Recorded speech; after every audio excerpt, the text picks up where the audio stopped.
Chris? Yeah. Bandages.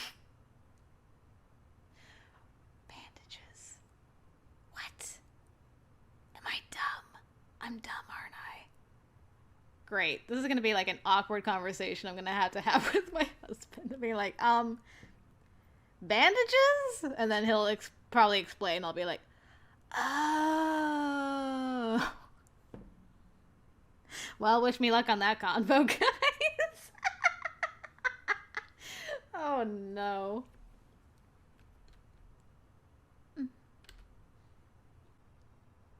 Is something the matter? I think I owe you a truth. Even if it might ruin some things between us. A truth. Way to go and sound all ominous. You're deciding to tell me something important only after we've just screwed each other's brains out. I love where this is going already. Please tell me I'm not about to regret having slept with her. What other truth is there? I thought you already dropped the biggest bomb on me by revealing the truth about this place. Well, you're already aware of my watching habits. Stalking, as you like to call it. When I said that I didn't know much about you, I wasn't being entirely honest. It wasn't just your boyfriend's life I watched. You were clearly important to him, and I was curious about you too, so I spent some time watching your life as well. And by that, you don't mean you've only been watching me at the club, do you? Just how much are we talking here? I've watched you for, I don't know, a few weeks? A couple of months, maybe? A couple of months. Not all the time, but rather more than I hinted at. I don't like where this is going. And by more than you hinted at, you mean... I've never watched you go to the toilet? I promise. But you have watched what? Everything else. Oh, fucking hell. So what? Every private moment. Every moment when I've been vulnerable. Every moment when I thought I was alone with my boyfriend. You were! Except for some fucking haunt snooping on us. You watched us fuck, didn't you? Which you enjoyed. And then I do something really fucking stupid, and it's like Christmas has come for you, isn't it? You can drag me to your stupid fucking make-believe world, feed me lines of shit, make me actually care like a fucking idiot, and all the time you're just playing me for your fucking gratification, so you can get off like you probably did when you watched my fucking... Fuck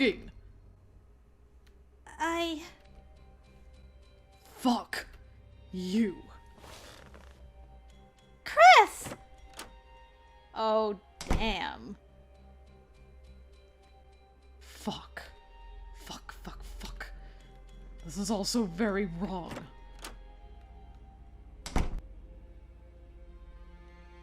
I just knew something was up from the get-go. But I didn't think it'd be this bad. This girl knows too much shit about me. Why the fuck did she even drag me here? Chris, please, wait! If it wasn't obvious, fuck you wasn't actually an invitation for you to follow. Please, Chris. Don't cut me off. And the waterworks too. Can we at least talk? Was I not clear enough? How about piss off, you manipulative witch? Would you understand that? Fine then. Let's cut a deal. What? I'll let you do whatever you want to do. To me. To work off your anger. Fucking hold me. Whatever it is you feel I deserve. But in exchange, I want you to listen to what I have to say first.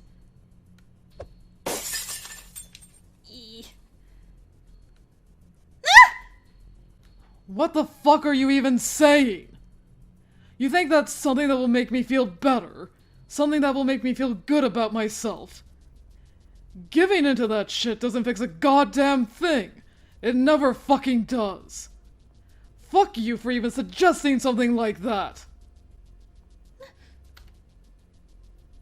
I'm sorry. I guess it shows that I'm actually not that good at reading people. I get so very little actual interaction with anyone these days. I wanted to be honest with you. That's what people do, isn't it? When they care. I promise, I'm trying my best. The last thing I want is for us to be fighting right now. Please don't be mad at me, Chris. Fucking hell. Get up. I won't throw anything anymore. For the record, when you damage stuff in here, it hurts me. Oh. That's why she told us with the key, be careful about using your brute strength. Gotcha. Mentally, I mean. It's a very unpleasant sensation. What? For real? You mean to say you're actually connected with this place in some weird way? So when I threw the bottle just now... Fucking hell, Beryl! You could have mentioned something earlier! Well, I had no reason to bring it up before. Until now. Shit. Sorry. You didn't know. So it's alright. Come on, get up. That ground is cold. I'd know. Thanks. Your hands are still warm.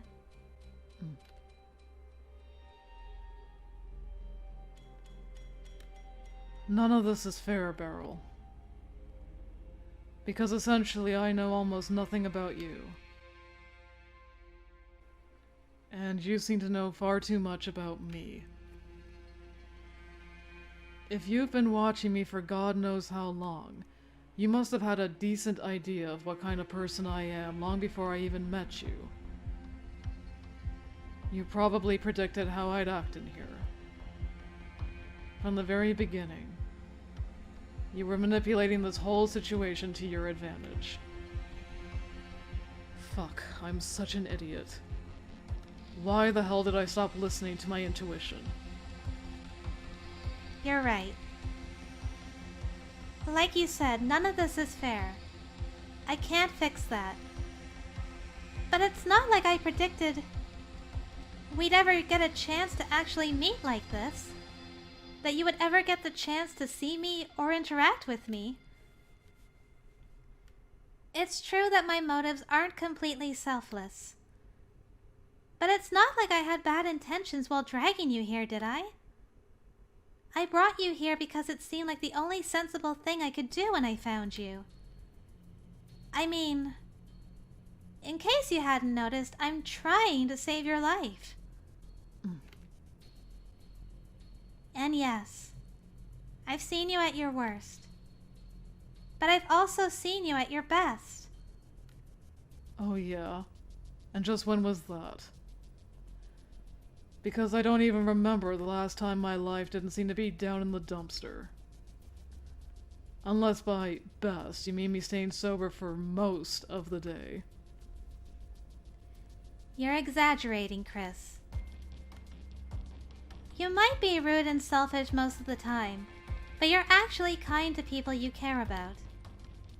Hell, you've even shown me some kindness. You're not a bad person. Stop with this bullshit. I mean it. What is it that you wanted to explain to me? Back when you were offering me a deal to work off my anger, you wanted me to listen to you first. Go on then. I'll listen. Without the fucked up deal. In that case, mind if we sit down first? That's an idea, sure. What else? First off, I'm not going to ask you for your forgiveness. It's probably not something I deserve. But I hope I can make you understand, even a little bit. Would you like a cigarette, actually? Oh, now you're offering me a smoke. If this is what it took, maybe I should have thrown a bottle against the wall sooner. It's something that usually helps you relax, isn't it? So I can go out of my way and make one for you.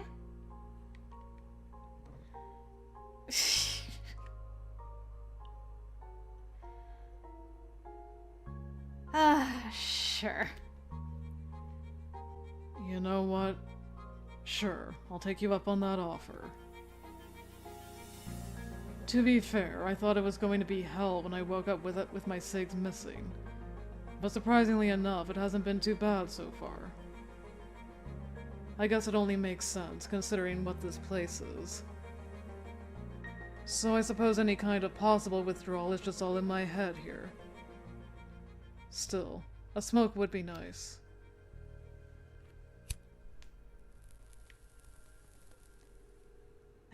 I was wondering if she's any better at that than the alcohol. What the hell is this? This tastes like burnt ass. Is that not how they're meant to taste?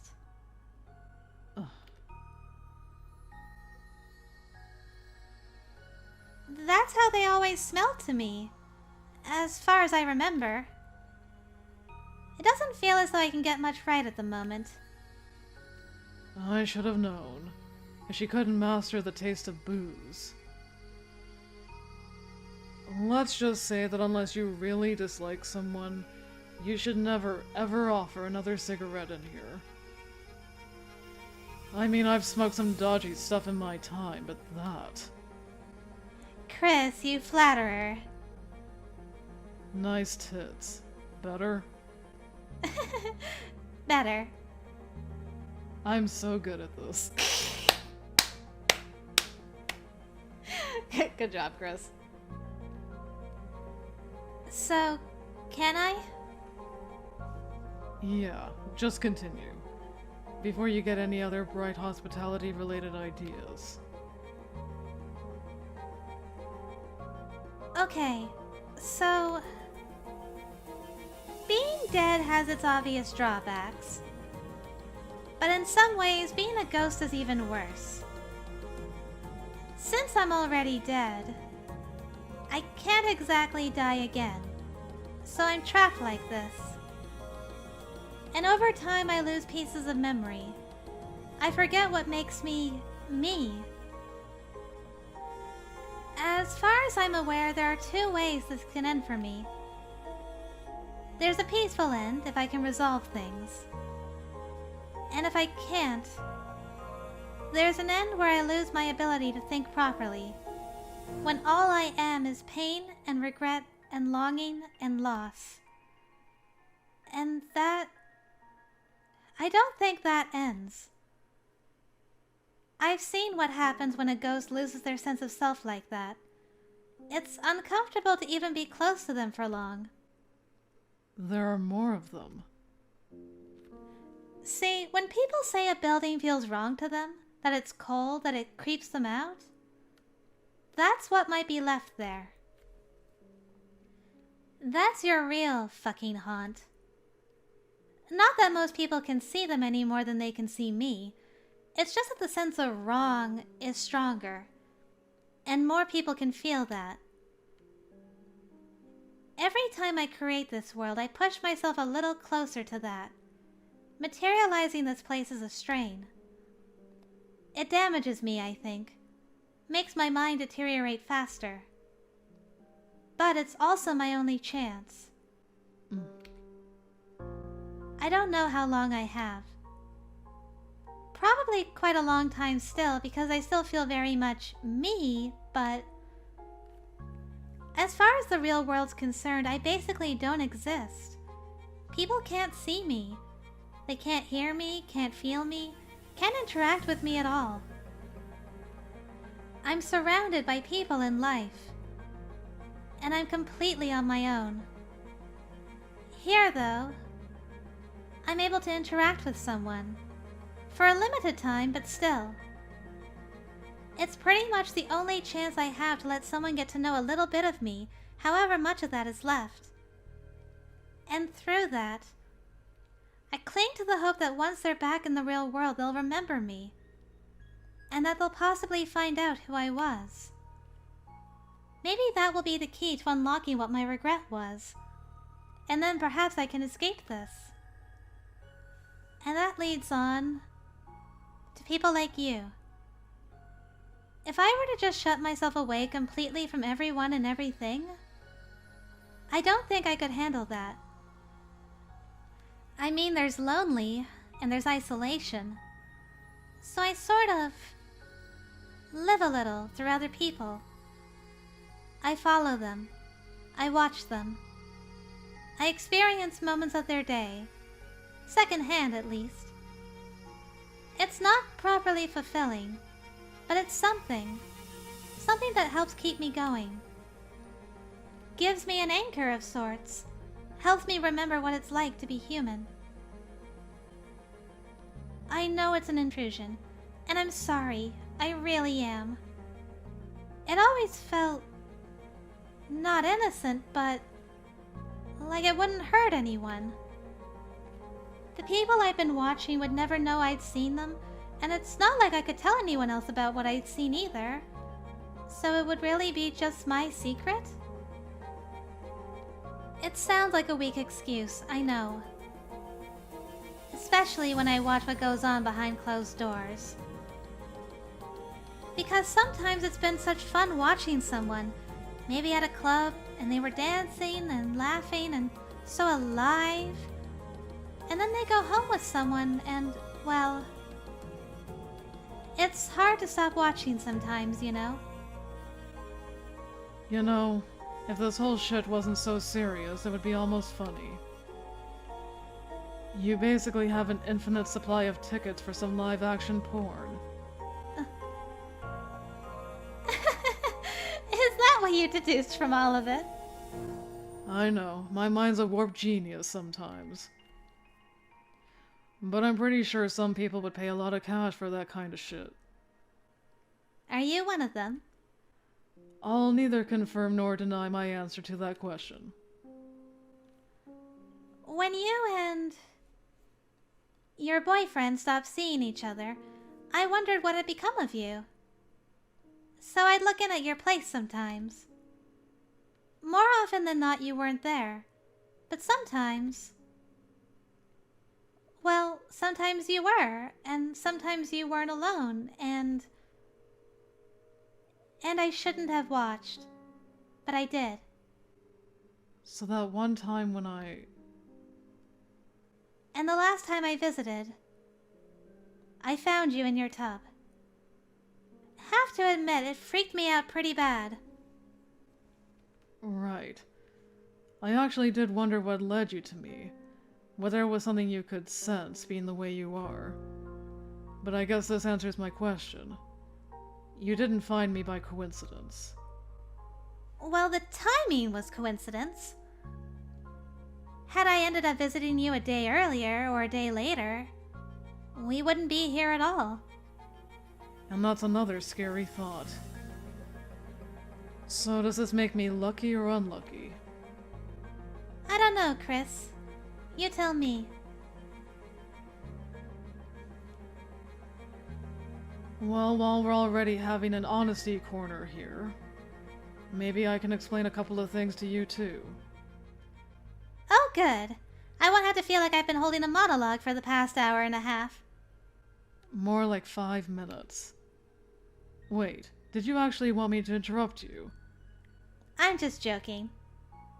Please, go ahead. What's on your mind, Chris? Why do I like the way she calls me by my name so much? Oh, Chris, what a time to think about that. This is so stupid. First of all, we're going over there. These bar stools aren't very comfortable for long-ass conversations. I'm not saying this seating is much better, but at least you won't fall off if you give me your feet. Huh? Unless you don't want those getting some warmth anymore. Oh! Well, be my guest. This will keep my hands occupied for the time being. Okay.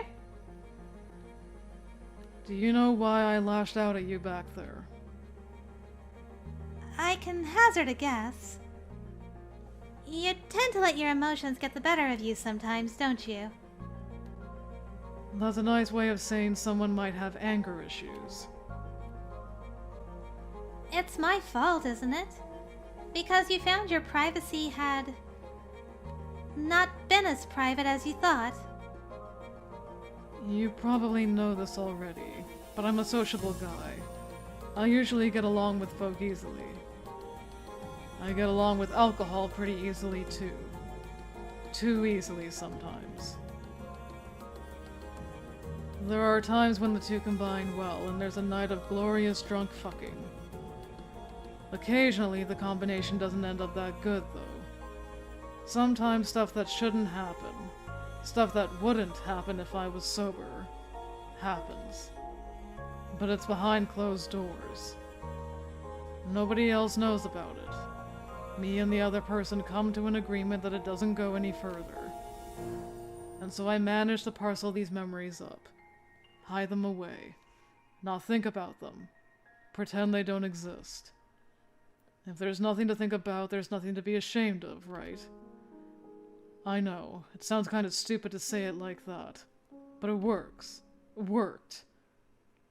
Until I found out that someone else had seen some of that shit. At least I think you have. It sounded like you had. Which... it fucked me off. Because that was supposed to be secret. Nobody knew. I had hidden it from myself. It was like it hadn't happened as long as I kept pretending.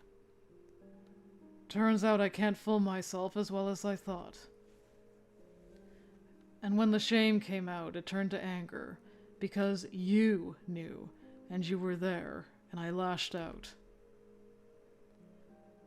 And for what it's worth, I'm glad the alcohol here tastes like shit, because I've no idea what would have happened had I been drinking. So I only lashed out verbally. Well, and I broke one of your bottles. But at least it stopped there. It's fucked up, but I actually got to thinking about your offer. About what I could do if I was still angry. My brain loves to do that kind of shit to me sometimes. But then I realized that would be the absolute worst thing I could give into. Since not only would it hurt you, it would also give all my worst regrets some company. And it wouldn't fix a goddamn thing. Besides, it's really not healthy to have too many regrets, is it? I think I need to work on having less of those, not more. Being on my own doesn't always lead me to the smartest decisions, does it? Do you want me to be honest? Shoot. You were an idiot. You've got a lot going for you.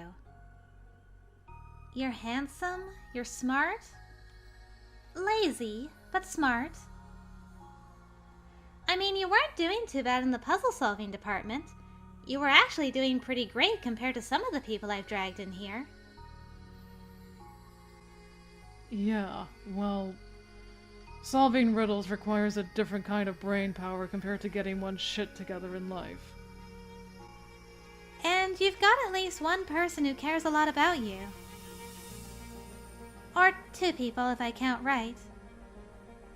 I mean, your lady friend seems to care about you a lot as well. So Beryl knows about her too.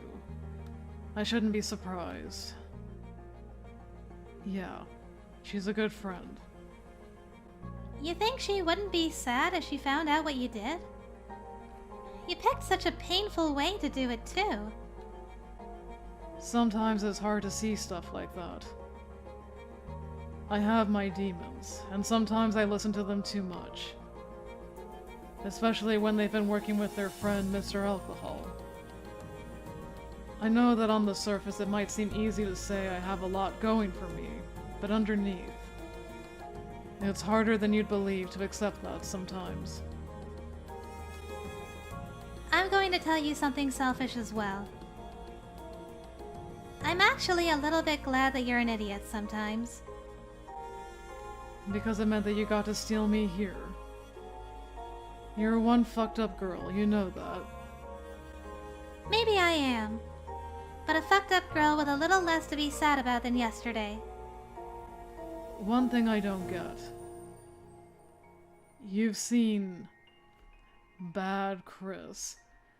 Why the hell did you want to drag me in here, rather than, I don't know, go hovering around a hospital and finding anyone who wasn't so screwed up? Oh my! Why did I never think of that? Okay, pack your stuff. I'm kicking you out in 2 minutes. Trawling intensive care somewhere is bound to get me someone nicer. You're not playing along. So what makes it a bad idea? It does actually sound sensible, doesn't it? To find people on the brink in a hospital, because where else would they be? I thought to try that too, early on. The thing is, well, in most cases, the people there have just been in so much pain for so long, they don't want to prolong things. They're ready to move on, and it's not my place to stop them. There are also ones who've been in some accident and they're fighting for life already. They don't want to spend their time somewhere like here. They want to get back to their life and fight against the injustice of the world. One time I brought someone in here who had lost touch with reality already. She was convinced that I was her daughter, kept asking why we were here and why I wasn't practicing my ballet. It was just really awkward. You don't have many happy stories to tell, do you? Were you still doubting that part? But no, I don't think hospitals and me are a great combination. So, you're really stuck with blind luck, to find the right sort of person at the right time in the right place. I'm afraid that's the best I've come up with so far. I'm not going to say that it means I find people often, or that I've had a lot of luck, but my foot doesn't think I've done too badly this time, at least. Huh. Old habits die hard. I'm not good at just doing nothing with my hands, and I always found it weirdly relaxing to give someone a foot rub. Dang. That's a nice quirk to have. No complaints here. Still, though, didn't I seem like a bit of a risk? To drag me here, I mean. You really expected for things to just go well. I can't dwell on things like that. I have to take what chances I get. I simply do what I can to get you to engage with the puzzles, make you think, and hope for the best. I'll admit, though, Bad Chris did scare me a bit. Pretty fucked up that I kept watching, isn't it? In the same fucked up way. I think I'm almost glad that you have seen that and could see past it. Well, like I said, it's not as though I get much to choose from. Although if I did get to choose, I think I could do a hell of a lot worse. I have done a hell of a lot worse up till now. I'm serious, though. And not just because you're doing nice things to my feet. You really engage with this place, and with me. Well, you are a bit weird. But I meet a lot of weird people in my life. Weird is good sometimes.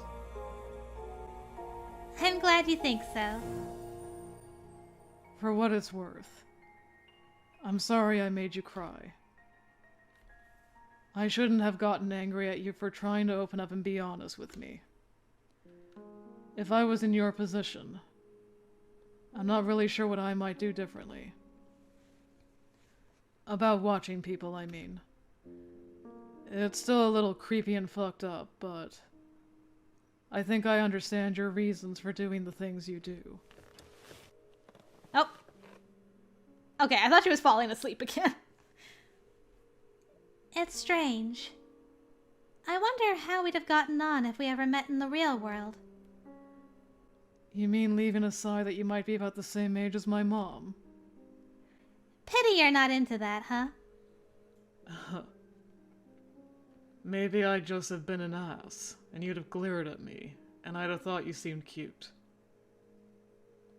Honestly, though, it doesn't matter. We never did. This is where we met, and as fucked up as it sounds to say this, I'm actually kinda glad that we got this chance too.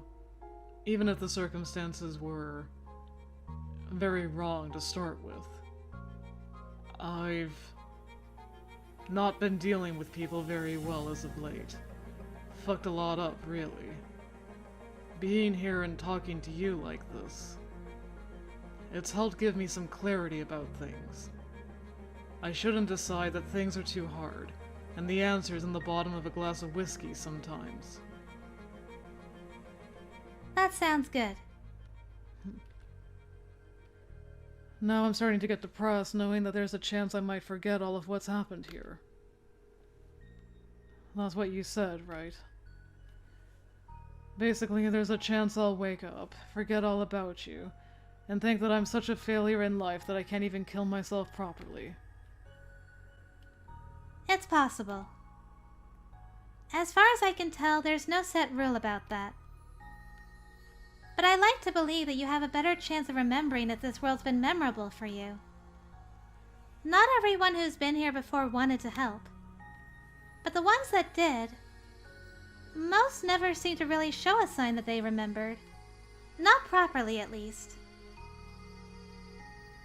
After a while, it gets a little too painful to keep watching and wishing for something that could have been. So eventually I stop.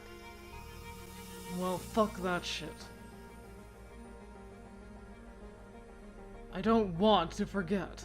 I want a chance to make a difference. So what can I do?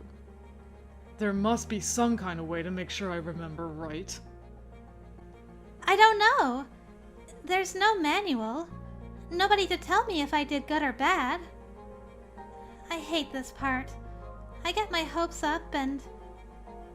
Well, I'm not going to make you any promises that I don't know if I can keep. But if I have a chance of remembering anything, it's gotta be intense memories, right? Seems to me we've made a few of those in here. And I don't just mean... Yes? As much as this might be too much of an ego boost for you, solving some of those damned puzzles was incredibly satisfying. Oh? You did manage to make me think, and not just about the puzzles themselves. So my hope is that when I do wake up, I'll remember things from in here. They're the things that will remind me of what bad choices I was making, and why some of those choices have to change. And I can't remember this place without remembering you. That sounds good, Chris. While we're already on the topic of puzzles, I believe you still have a door left to open. Right. We might as well get to that, huh?